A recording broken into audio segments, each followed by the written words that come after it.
یہاں مجھے کسی نے بٹھایا ہے، 2 راتیں رہا ہے، خیمے میں قیام کیا، صرف اس کو کنکر مارنے، صرف اس نے اظہار کرنا ہے کہ میں تجھے ناپسند کرتا ہوں، اس نے کنکر مارنے ہیں، کسی کا بٹھایا ہوا بیٹھا ہے۔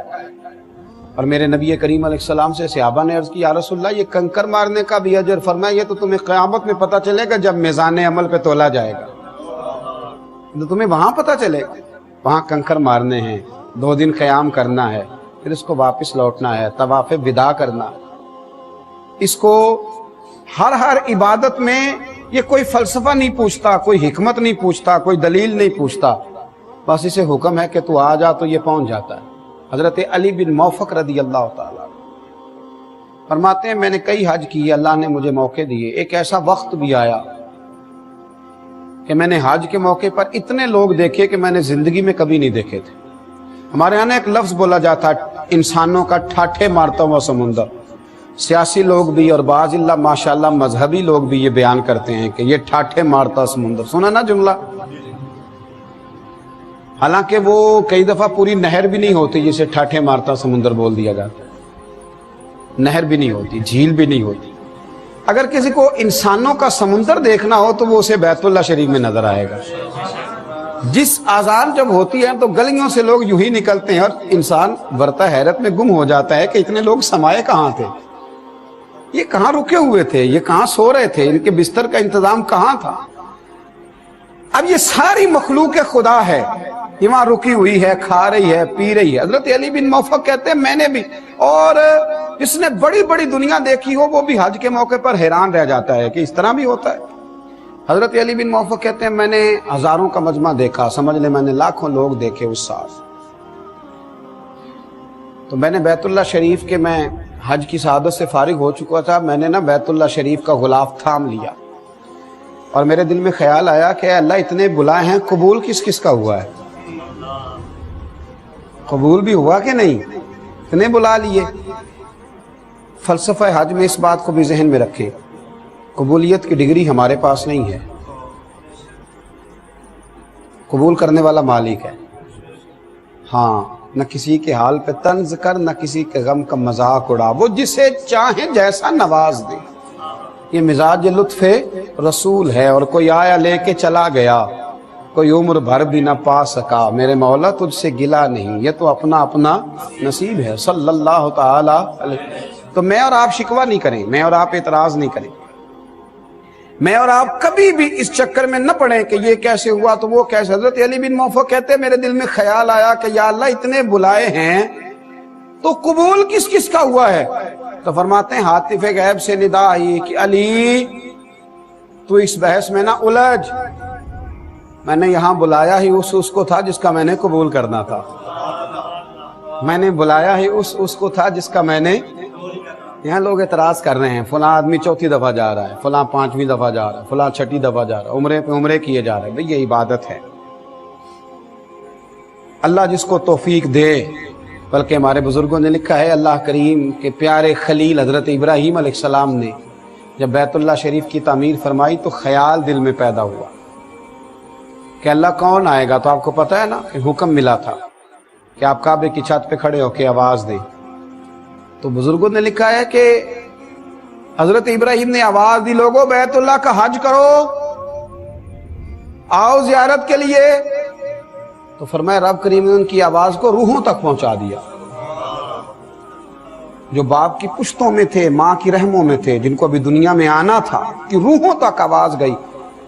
تو بعض مشائخ فرماتے جس نے جتنی بار لبیک کہا ہے اتنی بار وہاں حاضری دے گا، جتنی بار لبیک کہا ہے نا کن فیکون تے کل دی گل ہے، کہا جس نے جتنی دفعہ لبیک کہا ہے اتنی دفعہ وہاں حاضری۔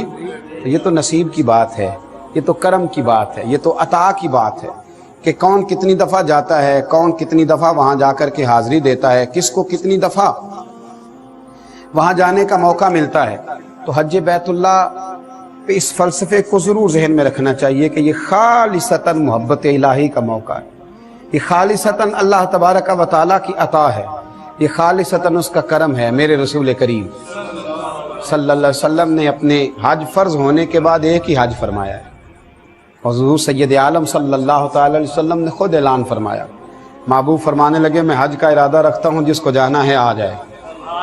لوگ، دنیا جمع ہو گئی، 1,44,000 کا مجمع تھا جب حضور بیت اللہ شریف کا حج کرنے گئے۔ کس ذوق سے حضور نے حج فرمایا، کس پیار سے نبی کریم نے حج فرمایا۔ اور آپ فلسفہ سمجھتے جائیے، حضور نے کعبہ بیت اس کو حجر اسود کو چوما، پھر چھڑی لگا کے بھی چوما۔ ہمارے لیے اشارے تک کو محبوب کریم نے سند بنا دیا۔ حالانکہ حضور اگر چاہتے تو نبی کریم صلی اللہ تعالی علیہ وسلم کے لیے صحابہ تو رستے چھوڑتے، لیکن چھڑی کو لگا کے چوما۔ کیوں؟ اس لیے کہ امت کے لیے رہنمائی ہو جائے کہ جب بہت رش ہو، تمہیں موقع نہ بھی ملے تو اپنے آپ کو محروم نہ سمجھ لینا، تم آ گئے ہو تو تمہارا بوسہ بھی ہو ہی گیا ہے۔ میں یہ گزارش کر رہا تھا کہ وہاں ہر چیز